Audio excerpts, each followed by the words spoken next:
What is going on? What is going on? What is going on? It's your boy Julien, Stoutt, licensed personal trainer, licensed PE teacher, world record powerlifter, special education teacher, here to take the fear out of fitness. We are about to take off and class is in session. Woo!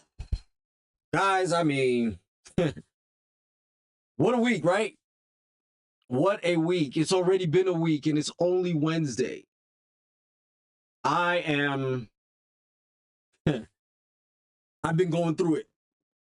I'm sure as many of you have, whether it be the weather, whether it be the foolishness going on in Minnesota. On top of all of that, what's going on in, the international waters, on top of all of that, you ever had a day where you woke up on time, you did everything right, and still everything went wrong? Tell me you've had one of those days, because I had one of those days today. In all of the years of teaching that I have, I'm usually prepared, but there's a level of freestyle that goes with it. Sort of like this show. I'm prepared in the sense that when you come up, when there are topics brought up to me, people ask me questions, or I ask you, what do you want to know? When you bring up the subject, I then choose which subject I'm going to talk about. However, in all honesty, full disclosure, I don't go researching in excess before the show. And what I mean by that is, it's because I'm fully well aware, for the most part, of the situation at hand when you're asking me most of these questions, right? And so it's because of that, I don't go into this massive data dive to find information on whether or not is this food good for you? Is this food bad for you?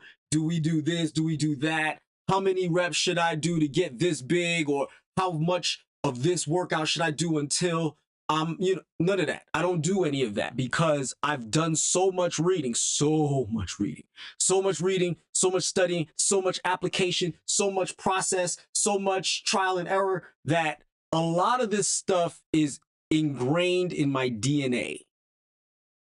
Okay, so when I say these things, I don't mean that I have a complete lack of knowledge on the subject matter. Therefore, I have to research, or I didn't do research and I just shoot off the hip. No, what it is that based on the data I've collected, based on the information I've amassed, based on my own personal experiences, and based on my education on the subject matter, what happens is that I end up being on the level. But today, I fell into the fact of, I got up, I actually went to bed, and my wife is going to laugh when she sees this, but I actually went to bed at 9:45 last night. Never happens. Hardly happens. I've been making a more concerted effort to get my butt to bed earlier, but going to bed at 9:45 is a rare occasion of monumental proportions. Not only that, but I got up on time. I got ready on time. I left my house on time, only to get on the highway to find myself in one of the worst traffic jams imaginable. I only managed to travel 3 miles in 20 minutes. 3 miles, 20 minutes. Couldn't get off to find another route to get to work. Even if I, by some miracle, found out that this thing was going on and I could have taken a different route, I really could have, had I known prior to. But let's say that's the case, I still would have shown up late, because by the time I would have gotten to work based on the scenario at hand, I still would have got there right as the late bell rang for work. Pissed me off, ruined my whole day. On top of that, kids were being kids. So it didn't quite be the best day ever. But to make matters, worse, we've been going through it. Fellow Americans are getting shot in the streets. Our government is lying to us about what we saw. Not once, but twice now. And the only thing I get to say about it is, as a black person, we tried to tell you. From Philando Castile to Eric Garner, to all of these people that we turn around and try to let you know that this is ridiculous. Unarmed people should not die in the streets. And all we heard was whataboutisms about, well, he had a criminal record. He was committing a crime at the time that he was murdered. Misdemeanor crime, mind you. Eric Garner selling a loose cigarette. That's what he died over. Stopping an altercation, selling loose cigarettes. Philando Castile had his wife and his daughter in his car and told officers he was armed. He was accused of being a potential armed robbery suspect and that he was of criminal mind because he smoked marijuana while his daughter was in the car. Do you see how you... But then Renee Good was claimed to be a domestic terrorist trying to run over an ICE agent when you can clearly see her wheels turning in another direction. If she was trying to, first of all, the cop dropped, the ICE agent jumped in front of the vehicle as she was turning, putting himself at risk, but that's beside the point. Then Mr. Peretti was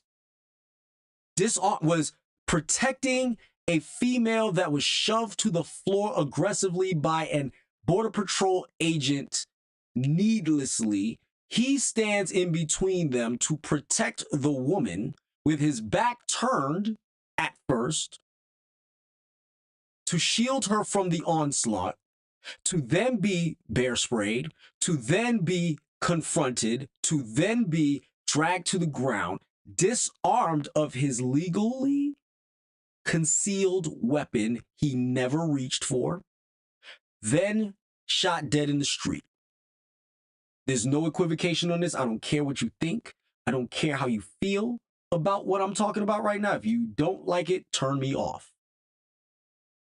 But I'm not going to belabor the point all night. But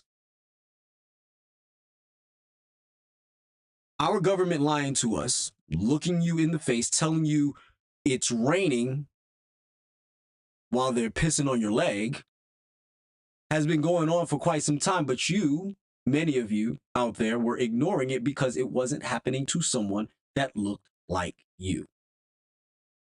Now, that I said that, I do not like any of what took place. I do not wish this to happen to anyone beyond what has already happened. I didn't even wish it for the people that it happened to already. Tamir Rice, Trayvon Martin,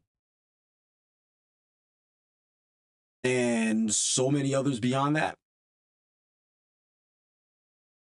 The last of people that have suffered under the hands of government authorities needlessly is only the long laundry list of people who were mercilessly attacked needlessly. And there's plenty of whites and Hispanics and Asians that have been assaulted and murdered in the streets as well. The young man doesn't come to mind, but there's a white young man, I believe he was in Utah, and he was walking towards a 7-Eleven, and the cop was trying to get him to stop to question him. He didn't want to be bothered. And he literally turned around with his shirt lifted up saying, "I got nothing on me, bro," were his last words on this earth. "I got nothing on me, bro," was the last words that he ever uttered on this earth. Like Mr. Peretti's last words were, "Are you okay?" Like Miss Good's last words was, "I'm not mad at you, dude." Those are their last words on this earth. Philando Castile's last words was, "I'm not." So don't think for one second I'm making this racial in the utmost sense, because I'm not. But you were warned years ago. But because you thought it was painted a certain way, and because it could be manipulated to be viewed a certain way, you fell for it hook, line, and sinker. Now you're seeing it fully naked, fully nude, for all to see what it is. And for once, it doesn't look pretty to you. Okay?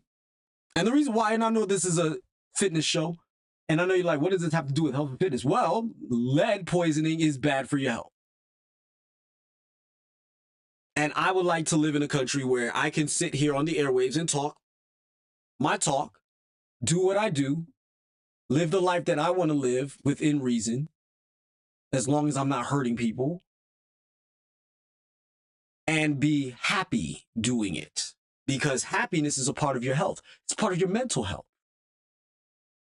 And right now, far too many of us are not mentally healthy. Because if at any point in time that you think that what is going on at any point in time in the last few months is okay, you need a mental health check. But I'm off of that. Because this show is actually about whether or not the benefits of sugar versus zero sugar, and whether or not you should do A or B. And it kind of ties into what I talked about last week being a game changer. Game changer meaning, well, $3 is not enough is what I talked about last week. But 2 weeks ago, I talked about being about certain things being a game changer. The miracle berry or the ladidi berry is a game changer. Why is it a game changer? Because it is giving the zero sugar line of sight a better option. And towards the end of the show, I am going to talk about another, actually, I'll save that for another show, Actually, I'll save that for another show. But it's a game changer because now I don't have to consume as much sugar without the negatives of zero sugar, or I don't have to consume sugar without the negatives of sugar. So if I turn around and I decide to consume sugar, it is of my own volition, of my own choice. And also, if I am not going to consume sugar, I can do so at my own whim and not feel the negatives of zero sugar. Now, sugar, as it's colloquially used, is a combination of sucrose and glucose, right? I mean, fructose and glucose. Fructose and glucose creates sucrose. Sucrose is a naturally occurring sugar in certain instances, especially in the sugar beet or sugar canes, right? All of those two products creates what we know as table sugar. Table sugar is not, the positives of table sugar is that it's naturally occurring, that it tastes fantastic, and last but not least is that your body can break it down relatively easy. The negatives to start with is, excuse me, my elbow's itching. The negative is that 99% of the time it is a negative health, it has a negative property of health. And what I mean by that is this. Sugar, if you have low blood sugar, it is beneficial to you, right? However, if you are consuming empty calories, usually comes in the form of sugar. In America, it is high fructose corn syrup, which is actually easier to digest. It's easier to digest. The body turns it into fat immediately, as opposed to sucrose, which is sugar, table sugar. Your body does turn it into fat also when it's overconsumed, but it is not as readily available to be converted into fat. If you are a diabetic, all forms of sugar is detrimental to your health in some capacity. However, your diabetic status is not incumbent upon consuming sugar. It is incumbent upon you removing fat out of your body, not out of your diet, out of your body. The only way you can do that successfully and healthily and in all intents and purposes safely is to reduce your caloric intake and maintain a neutral balance of carbohydrates.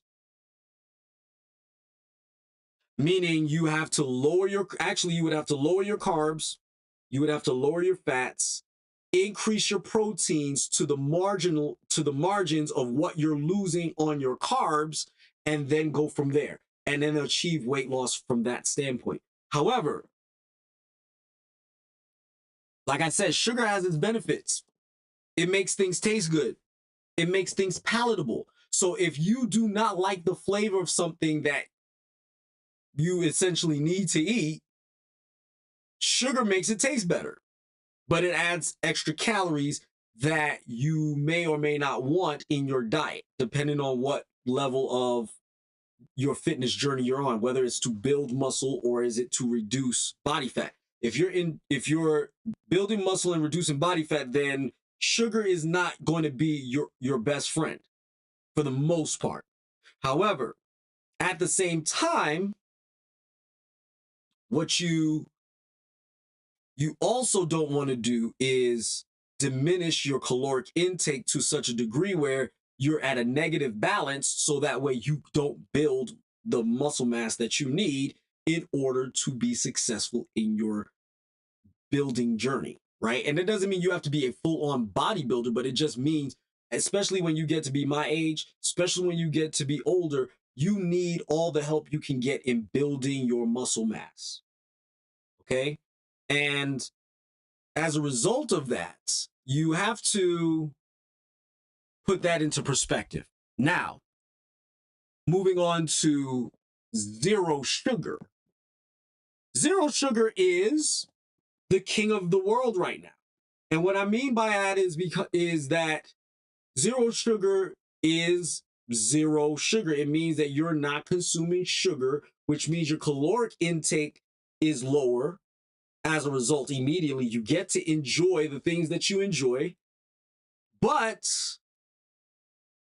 you don't get as much calories as you once did. Now, no food can be, except for water, can be completely absent of calories. No legit food can be completely absent of calories, i.e., the yogurt that I eat has 20 grams of protein in it, right? That's 80 calories. Well, guess what? The jar says 60 calories. I know that by law, you get to put on the books anything you want to put on there, as long as it's plus or minus 20, within plus or minus 20% of the actual number. So if it has 20 grams of protein in it, that means it has 80 calories. I mean, yeah, 80 calories in it, and 80 is only 20 points away from points away from 60, right? Now let's do the math. 6 is 10%, 12 is 20%. So which means is that they're saying it's 72. The real number is either 72 or less, which would be 12 less, which would be 48. Highly unlikely. Those of y'all who watch right now, the first thing I want to like to ask you is go ahead and do me a favor and click the like button. That way, more people will be able to get more information from me, because more people will get eyes on my channel and get more information, especially when it's important information such as this. Don't forget to subscribe as well, so that way every time I put information out there, you will be the first to see it.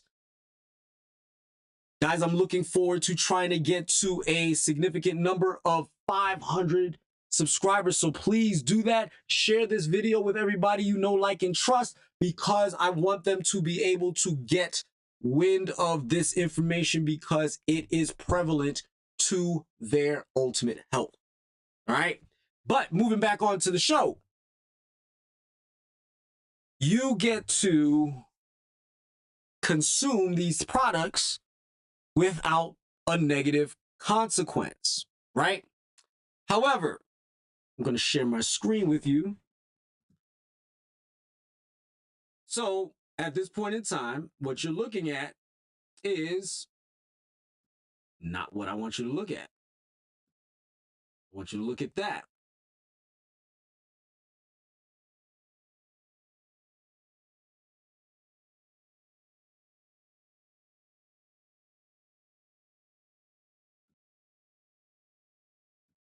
So with that being said, what you're looking at here is a post from the Mayo Clinic. Artificial sweeteners and other sugar substitutes, right? Learn about the pros and the cons of sugar substitutes, also called artificial sweeteners. Now, do I know most of this already? Yes, I do. But at the same time, I want you to see where I get my information from. So if you have any questions for me, guys, but also my channel is small at this point, so I don't have moderators. It's me. It's all me. And I want you guys to turn around and feel free to interact with me online right now while I'm live. If you have any questions about what it is that I'm talking about, feel free to ask. I'm not afraid to answer. Now, sugar substitutes come along the lines of sulfame, potassium, which is Sunnet and Sweet One, Advantame, aspartame, which is also called NutraSweet, Neotame or Nutame. Some of these I'm not familiar with because these are not on the market currently in America. Saccharin, which is sweet and low, is still on the market in America despite all the warnings about causing cancer. Sucralose, Splenda. There's been warnings about that being genotoxic. Luhanguo or monk fruit in the raw, which is actually one of the better ones. But you have to be careful with that as well, because it does mess up your stomach lining if you consume too much of it.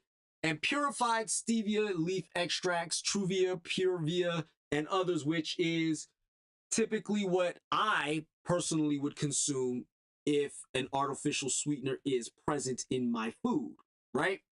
Cool. So other countries such as those in the European Union have more sugar substitute options than does the United States. Like I said, the sulfame, potassium, Advantame, and Neotame are probably all European sweeteners.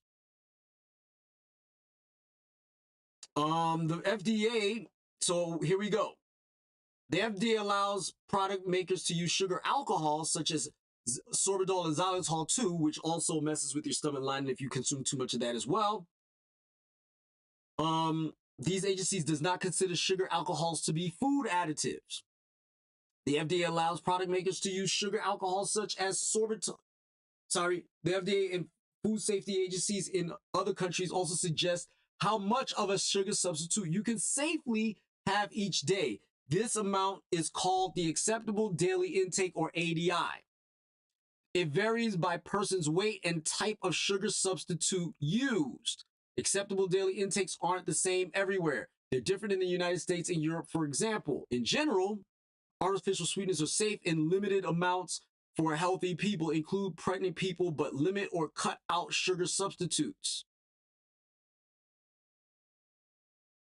If you're living with a rare genetic disease called phenylketonuria, actually that's what the word, foods and drinks with aspartame can lead to serious health problems. NutraSweet. If you have bowel disease, using sugar substitutes might make your symptoms flare up. Amazing. It's like I said that already. Literally. Just said it before I even read it. And I did not read this beforehand. The Mayo Clinic is a well-trusted organization when it comes to medical insight. So I use things like this to give insight to information being passed along, so that way you are well informed when you make the decisions that you make. This is the information that I give as well, because I want my clients to be informed when I give it. Dietary guidelines for Americans say adults shouldn't give sugar substitutes to children under 2 years old. In general, experts need to do more studies to learn what long-term health effects sugar substitutes might have on children. Most studies have looked at the effects in adults. One of my concerns is that most of these energy drinks are not good for children because of the sugar substitutes that are found in them, primarily. So, health benefits linked to sugar substitutes. So what it is that, now I'm going to tell you, again, I'm telling you straight up, I have not read this yet. I have not. I cannot see it on my screen here. I would have to read off of my monitor in order to see it. And I'm looking at you straight in the camera, so I am not reading this. There are plenty of health benefits. As a matter of fact, I've already mentioned them earlier in the show. There are plenty of health benefits. It lowers your caloric intake, which then allows you the opportunity to shed necessary body fat. And it also helps lower your A1C, because there is not, your blood sugar is not being spiked at any given point in time, right? However, just like as a diabetic needs to have their A1C lowered and does not want their blood sugar spiking, you also don't want your blood sugar crashing. And an absence of blood sugar and an absence of sugar in its entirety is also not a good idea, because your body does not have the catalyst to utilize to burn fat with oxygen. You need sugar. You actually need glucose, right? So obviously your body does convert proteins into glucose through a terminology called gluconeogenesis. I've talked about it ad nauseum in the past. However, it is a very slow process, which means if your blood sugar crashes, you are in a strong candidate and possibility of being in serious health concerns at that point, right? So that's a negative when you're a diabetic and you're not consuming any sugar whatsoever, or you're making a concerted effort to minimize the amount of sugar to negligible proportions. However, like I said, the benefit is your A1C doesn't spike. Another benefit is you lower your caloric intake, because 4 calories per gram of carbohydrate is significant. If you eat 80 grams of a product and it's all sugar, guess what? You just consumed 320 calories and it's empty, which means you're going to be hungry again, which means you're going to eat more, which means you added on 320 extra calories that you probably didn't want to add on in the first place, right? Cool. But all those negatives comes into play as well. Now I'm going to read, right? If you replace added sugar with sugar substitutes, it could lower your risk of getting tooth decay and cavities. Didn't even mention that. Sugar substitutes also doesn't raise the level of sugar in the blood. Imagine, I just said that. For adults and children with overweight or obesity, sugar substitutes might also help manage weight in the short term. That's because sugar substitutes often are low in calories or have no calories. but it is not clear whether sugar substitutes can help people manage their weight over the long term. And the reason why that is because your body is looking for sugar. Your body is hardwired for sugar. So if your tongue tastes something sweet, it's going to look for sugar. And it will rob Peter and pay Paul to get it. Okay? And if you the moment you consume that sugar, it doesn't trust you anymore. It's going to convert your body, the sugar you consume into fat right away, which is what it would do when you are consuming certain types of sugars, right? But it doesn't matter. Any carbohydrate you consume after that, your body's going to turn it into fat because it's concerned about the absence of it in long-term situations. But anyway, over time, it is important to eat a healthy diet and get exercise. Balance, people. It's all about balance. All right? Health agencies have clarified that sugar substitutes do not cause serious health problems. That's not true. Sugar substitutes are also not linked to higher risk of cancer. Not true in people. Studies dating back to the 1970s linked the artificial sweetener saccharin to bladder cancer in rats. Ta-da! Since then, research has shown that those findings do not apply to people. Not true. Okay. Some research on long-term daily use of artificial sweeteners suggests a link to higher risk of stroke, heart disease, and death overall, but other things people do or healthy habits that people don't do may be the cause of the higher risk. So here's the deal. The ADI that was brought up earlier. If people stick in between the fine lines of the ADI, I personally don't believe you will fall victim to anything serious if you don't. I mean, if you consume any of those artificial sweeteners outside of saccharin and NutraSweet. But what you didn't hear is sucralose has been linked to genotoxicity, which means that sucralose has been linked to gene that it causes toxicity in the genetic code, which is why I don't recommend it for anybody to consume. I avoid sucralose like the plague, personally. Okay? I would rather eat sugar than do sucralose.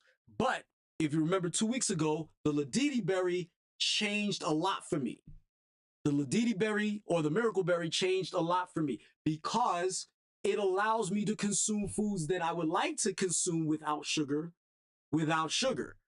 I don't want to drink lemonade with sugar all the time. I don't want to drink soda to get my sweet fix sometimes, because I don't drink soda often. I don't drink sweet drinks often at all, because that's where the real empty calories come in. However, other research is looking at long-term use of sugar substitutes and the gut. Ta-da! Many focus on how the gut and brain communicate. Researchers are checking to see if sugar substitutes affect cravings for sweets, the way people feel hunger, and how the body manages blood sugar. Already been looking into it. Like I told you, there have been studies that have shown that people crave sugar more when they're on sugar substitutes than when they're not.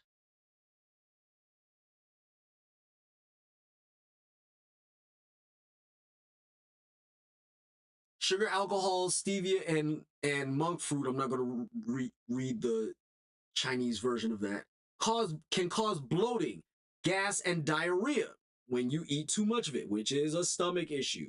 Messes up your stomach, right? The amount of sugar, alcohol that causes these symptoms varies from person to person, which means you could probably, you might consume a crap ton of it, pun intended, whereas me, I could take a simple minor cube of it and I will literally go into a stomach fit where I'm, it's like as if I'm going for a colonoscopy, right? However, in general, it is safest to take in small amounts of sugar substitutes, and it's best to use sugar substitutes for a short time or just once in a while. So try to cut back if you use them a few times a day, i.e. drinking. So those of y'all who have a soda habit, a real soda habit. I'm talking about Coke, Pepsi, whatever, 7-Up, Mountain Dew, whatever.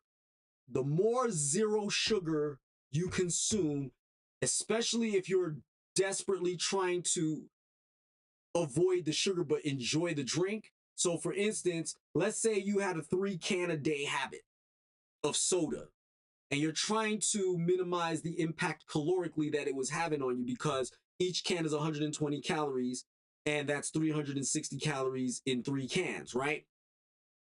Let's say that that's what you've been doing. Now you get to drink those 3 cans and you don't have that impact of 360 calories. However, you just drank 3 cans of the stuff.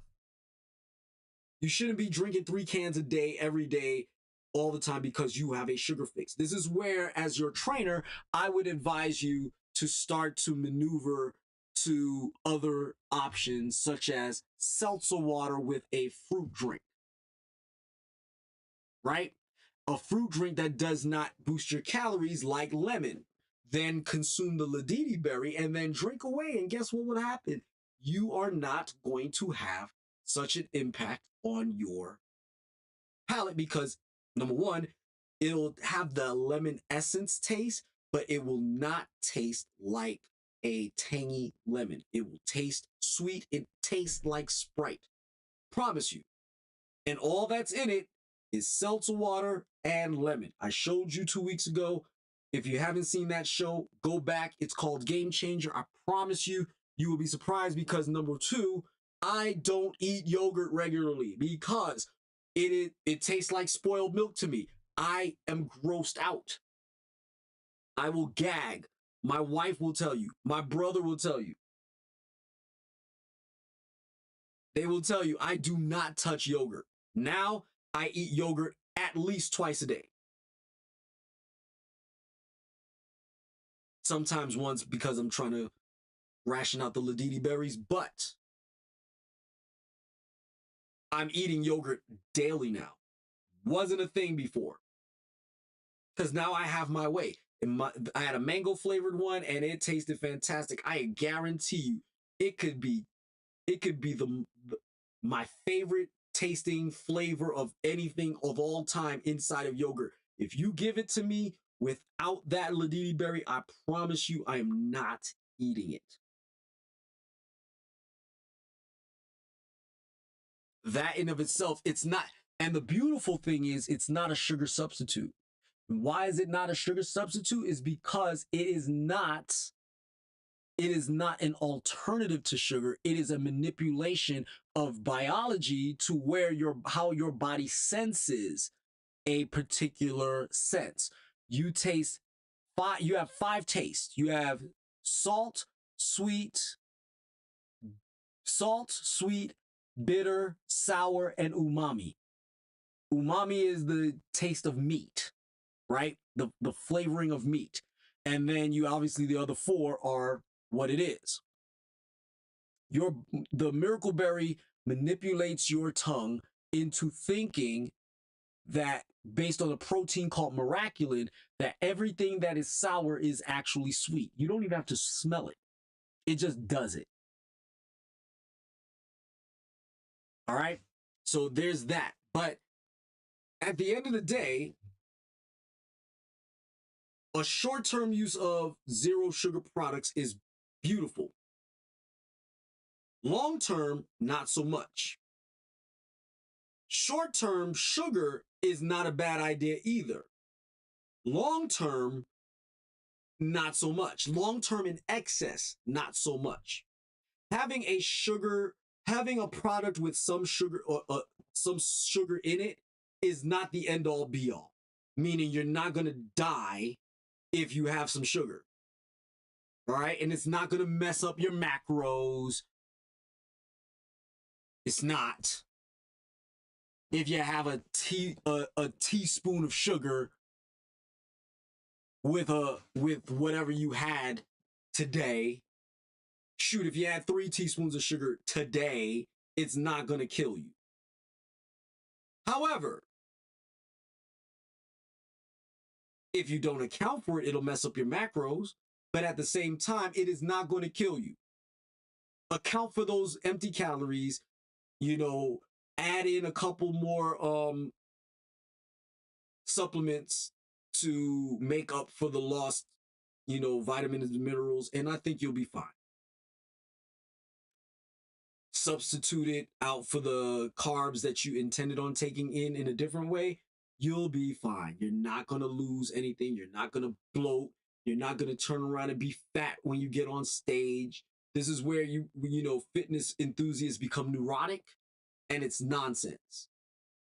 All right? As long as you're matching your caloric intake properly to your effort in the gym, and on top of that, your macros are aligned properly to your goals, you will get on stage and be just fine. Now, obviously, when you're getting on stage, you're starting to cut, which means you are eliminating macros out of your diet, which means you really shouldn't be adding sugar into your diet. Then that's when you get on stage and you'll look soft and it looks, you're not stage ready. But what I'm talking about is in general of getting yourself from point A to point B, getting yourself from average to swole is not going to ruin your macros. As a matter of fact, for God's sakes, Michael Phelps was drinking and eating his sugar daily, and the man looked like what's his name from Street Fighter 3, Gil from Street Fighter 3. He was ripped to shreds, long, and he was jacked. You know what I'm saying? He looked like a Greek god. And he was consuming ridiculous amounts of sugar. But because his body was needing that sugar in order to perform at the highest level that he performed at, it didn't affect him. I guarantee you he doesn't eat like that now. He can't afford to. He'll be a doughboy as a matter of fact, if Michael Phelps ate the way he ate during his Olympic years, right now, Michael Phelps would have been dead about 5 years ago. And there's no cap on that. All right? But the overall message here is that sugar is not your enemy if you have some form of self-control. Sugar is not your enemy if you have any form of discipline. Sugar is not your enemy if you have a plan. Sugar is your enemy if you mindlessly consume sugar, not aware of what you're putting inside of your body. And sugar is also your enemy if you are clinically obese and are a diabetic. Sugar is also your friend if you're a diabetic and your sugar crashes. So you cannot afford to avoid sugar altogether.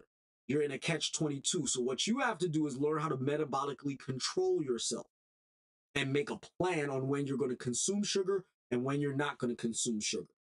And that also plays the role into what I was also going to say next, which is you need to know when to consume your sugar substitutes and your artificial sweeteners as well. You need to have a plan for that. You don't just willy-nilly go head first diving into sugar substitutes, because if you do and you consume sugar substitutes like you consumed sugar in the past, you tore your stomach up with, if it's xylitol and monk fruit, you're going to be pooping your pants. Good Lord, this mud butt. That's what you're going to be saying. Promise you. However, if you do these things with measure, you do these things with control, I guarantee you there's nothing but success on the other side. I personally am, like I said, I'm not a fan of zero sugar products. I'm not a fan of high fructose corn syrup. I prefer my sugar to be natural occurring. I prefer my sugar to be things that happen in nature. Honey, table sugar, or cane sugar, fruit sugar. I prefer my sugar to come in those forms. I am not necessarily a fan of sugar substitutes. However, if I am going to go with a sugar substitute, personally, I prefer stevia. And without question, the Miracle Berry. Now, whatever brand of Miracle Berry, that's your personal preference. I'm not going to endorse a brand as long as it delivers on what it promises, which is that it turns sour and bitter products to be sweet. If it doesn't do it, go find yourself another brand. But other than that, the balance of the two is where I draw the line. Personally. I'm trying to... The only sugar I've consumed all day today was the sugar in my coffee that I had this morning.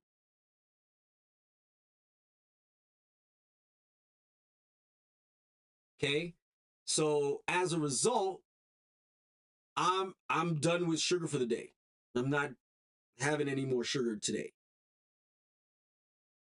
I'm going to have me some nachos that my wife made.